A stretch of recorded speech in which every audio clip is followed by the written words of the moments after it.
Well, we left off the first part of this interview with Betty Boettger losing her husband, being happy being on her own, no intention of meeting someone else.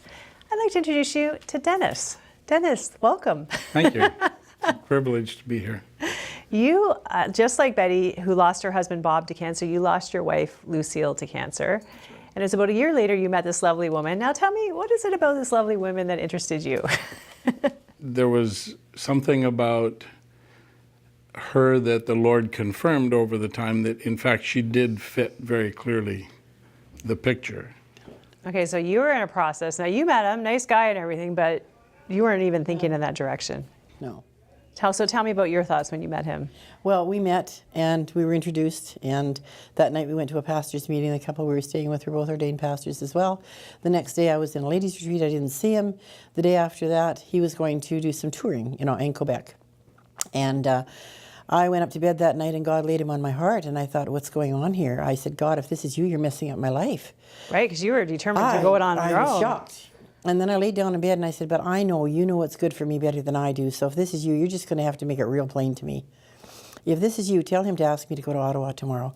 Now, I didn't know he was planning to go to Ottawa. And the next morning I got up and I was putting some breakfast on, and the lady of the house was out and her husband was out. He came up from his room in the office and said, what are you doing today?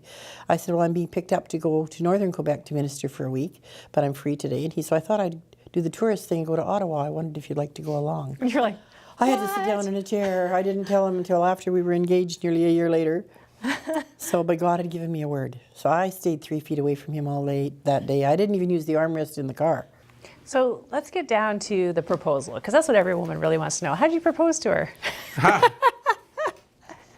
Well, I told her before I came out to BC, we went to BC.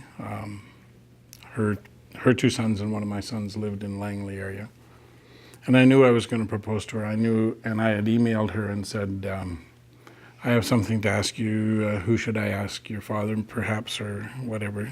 And I didn't tell her what I was going to ask her, but obviously she knew. Anyway, when we got to Abbotsford, we went out to the park in Abbotsford.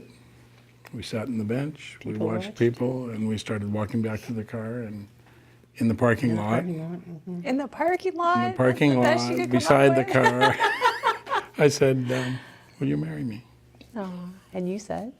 Yes. On the road. We're just about out of time, but I wanna just hear briefly from each of you about, you weren't planning on having that second chapter, you particularly, and you didn't know she was the one. So tell me about just listening to God's leading in your life and how that has worked out now. You've been married 14 years, right? Well, it's been, the thing that amazes me is that God is very, very precise, and He's able to answer our specific questions, and very, very clearly through 3 or 4 revelations made it very clear to me that this was His plan. I often say when I speak, I was very content with my life, seeing lives changed and hearts and bodies healed. That's still my heart's desire, and Jesus is still my first love. Dennis knows that. But I would never have known what it was like to be so incredibly happy. That's so good to hear. And I think sometimes there's other chapters in your life that are hard to see in those hard moments, like when you lose a spouse. But if you trust God, He has more for you. And I think that needs to be an encouragement to so many people today. Thank you for coming to share your story. I would just like to say that if you're looking for someone in your life, I'm not just talking to 19 to 30-year-olds, I'm talking to seniors. Let God do the choosing. Go to Him to choose your mate. Don't start looking yourself. Love that. And if you need encouragement today, or you just want someone to talk to, or even pray for you about some of the things that are on your heart, maybe you're in a really hard place and you can't see that there could ever be a happy ending like the Boettgers, give us a call. We'd love to pray with you. We'd love to walk with you on your journey. That number is on your screen, and that number is available 24 hours a day, 7 days a week. We'll be right back.